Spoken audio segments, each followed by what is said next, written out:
Rudo Rwenyu aruperi makandibata panda kanga ndawira. Glory voices.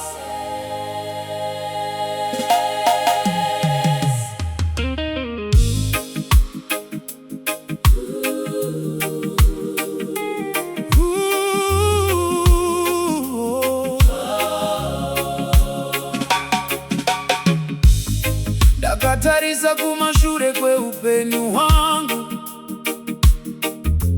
ndikaona nzira ya makandifambisa nayo. Pane dzimwe nguva ndakanga ndisingaoni chiedza, asi imi makanga muri pedyo neni. Pandakanga ndakanganwa simba rangu, imi makandipa rimwe zuva rekufema. Pandakanga ndarasikirwa netariro, makaisa ruiyo mumoyo mangu.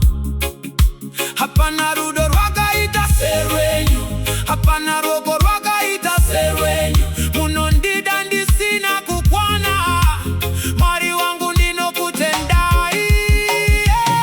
Rudo rwenyu, Rudo rwenyu, Rudo rwenyu, rwakandisimudza kubva pasi.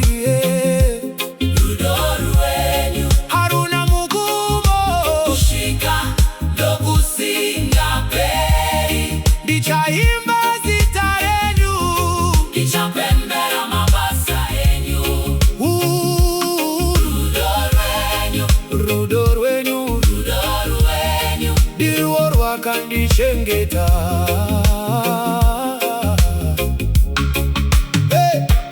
Vanhu vanogona kuchinja nhasi nemangwana, asi imi hamuchinjizwa chose. Nyasha dzenyu dzakafukidza upenyu hwangu, zvakaputsika zvava kupora. Ndakaona misodzi chiva mufaro, ndakaona magedhi achivhurika. Zvandaidziya zvigoneki, imi makazvidza nzira.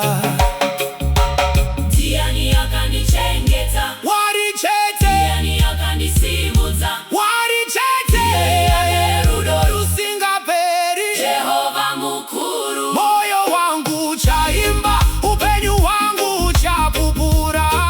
Rudo rwenyu rwakandikunda. Hallelujah. Rudo rwenyu, Rudo rwenyu, rwakandisimudza kubva pasi. Rudo rwenyu, Haruna mugumo kusvika ndokusinga peri. ndichaimba zita renyu. Ndichapembera mabasa enyu. Rudo rwenyu, Rudo rwenyu, Rudo rwenyu, ndirwo rwakandichengeta.